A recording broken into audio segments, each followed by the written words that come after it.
बिस्मिल्लाहिर्रहमानिर्रहीम। अस्सलामुअलैकुम dear students, आज मैं आपके पास लेके आया हूँ Allama Iqbal open university versus virtual university के डिस्टेंस एजुकेशन के हवाले से फासलाती जो तलीम है वो कौन सी यूनिवर्सिटी के लिए ज़्यादा बेहतर है। मीन्स के आप घर बैठ के कौन सी यूनिवर्सिटी में एडमिशन ले सकते हैं, किस यूनिवर्सिटी में हम जाएं कि आपको पता चलेगा कि इस यूनिवर्सिटी की ज़्यादा वैल्यू है, इसका ज़्यादा स्कोप है, इस यूनिवर्सिटी में किस यूनिवर्सिटी में ज़्यादा स्किल्स हैं। तो आज की वीडियो बहुत ज़्यादा इन्फॉर्मेटिव होने वाली है आपके लिए। लेकिन इससे पहले अगर आप मेरे चैनल्स पर नए हैं तो जल्दी से मेरे चैनल्स को सब्सक्राइब कर लें और साथ लगे बेल आइकन के बटन को ज़रूर दबा दें ताकि मेरे आने वाली हर नई वीडियो आप तक पहुंचते रहे, क्योंकि मैं लेके आता हूँ एजुकेशन के रिलेटेड मुकम्मल मालूमात।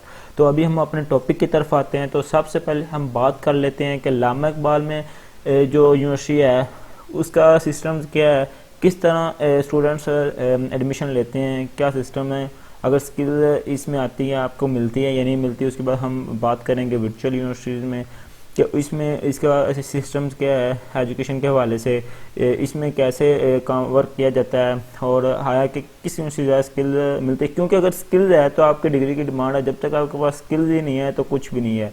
तो आज मैं आपको बताऊंगा कौन सी यूनिवर्सिटी ज़्यादा बेटर है कि आप उसमें ज़्यादा एडमिशन लें। तो अभी हम बात करें तो सबसे पहले हम बात कर लेते हैं अल्लामा इकबाल ओपन यूनिवर्सिटी के हवाले से। मैं सबसे पहले आपको बताऊंगा कि अल्लामा इकबाल यूनिवर्सिटी का क्या सिस्टम है। अल्लामा इकबाल को जो यूनिवर्सिटी है वो 1974 में बनाएगी एज अ फासलाती तलीम के लिए, ठीक है। तो इसका सिस्टम क्या है कि आपने एक बार एडमिशन ले लिया, एडमिशन लेने के बाद आपको घर में बुक्स आ जाती हैं, आपका ट्यूटर के हवाले से आपका कॉन्टैक्ट हो जाता है, आपको कुछ असाइनमेंट्स दे दी जाती हैं, तो आपको सिलेबस बता दिया जाता है, बुक्स आपके पास होती हैं तो आपने जस्ट लिखनी होती है। वो आप यूँ भी कर सकते हैं, आप किसी दोस्त, अगर आपके पास टाइम नहीं होता तो आप किसी अपने दोस्त से, अपने कोलीग से लिखवा सकते हैं। लेकिन यूनिवर्सिटी वालों को तो कुछ पता नहीं होता कि हमने उन्होंने तो काम चेक किया होता है बस। लेकिन इसमें ये काम है और इसमें आपका कोई स्किल्स ज़्यादा नहीं आती, ठीक है, और आपको एज अ डिग्री मिल जाती है।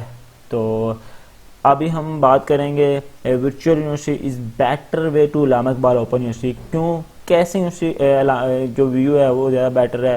तो अल्लामा इकबाल की तो ये बात होगी, आपको जस्ट डिग्री अगर तो आपने लेनी है तो अल्लामा इकबाल में आप एडमिशन ले सकते हैं जस्ट एज अ फॉर्मेट, अगर आपको डिग्री जस्ट चाहिए तो एक तो इन दोनों यूनिवर्सिटीज़ को बनाया क्यों गया है ताकि आप इसमें ये दे सकें कि आप कुछ स्टूडेंट्स ऐसे होते हैं कि जो फ़ीस पे नहीं कर सकते, तो इनमें ज़्यादा फ़ीस बहुत कम होती है और आप इसमें इस तरह से एडमिशन लेते हैं। अगर तो आपने जस्ट डिग्री लेनी है, कोई स्किल्स नहीं लेना चाहते, तो फिर आप अल्लामा इकबाल ओपन यूनिवर्सिटी में एडमिशन ले सकते हैं।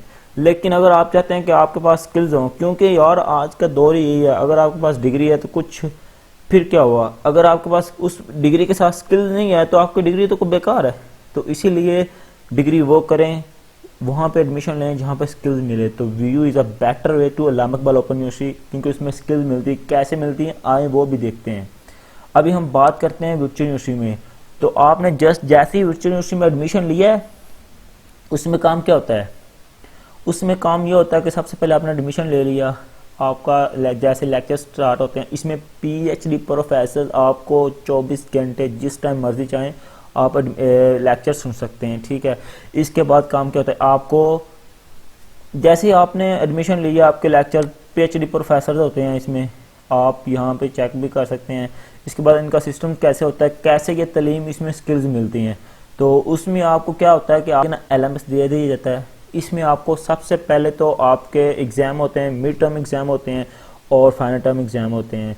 लेकिन अल्लामा इकबाल में क्या होता था, उसमें जस्ट फाइनल एग्ज़ाम होते थे और कुछ नहीं। लेकिन व्यू में किस तरह स्किल्स मिलती हैं, इसमें 2 एग्ज़ाम होते हैं, mid term exam, final term exam. Mid term exam से पहले क्या होता है और फाइनल टर्म एग्ज़ाम से पहले क्या एक्टिविटीज़ होती हैं, वो होता है कैसे स्किल्स मिलती हैं। तो सबसे पहले असाइनमेंट्स पे आप जैसे ही आपको मिलती हैं, उसके बाद आपको क्विज मिलते हैं जो पूरी बुक के अंदर से एक एक क्वेश्चन करके बनाया जाता है। उसके बाद एक ग्रेडेड डिस्कशन बोर्ड जिसको हम एक क्वेश्चन दिया जाता है, उस पर टॉपिक करना होता है, कमेंट करना होता है, बुक के अंदर से कोई भी क्वेश्चन दे दिया जाता है।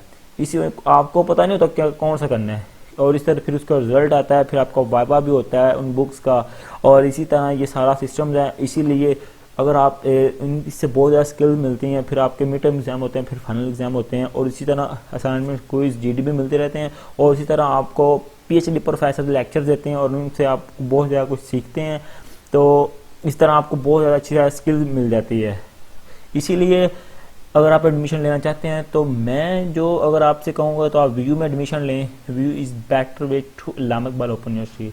तो दोस्तों आज की मेरी यही वीडियो थी। तो अगर आपको ये मेरी वीडियो अच्छी लगी हो तो काइंडली वीडियो को लाइक ज़रूर कर दीजिएगा, ताकि मेरे आने और इंशाल्लाह मैं इस तरह नेक्स्ट वीडियो लेके आऊँगा आपके लिए एजुकेशन के हवाले से।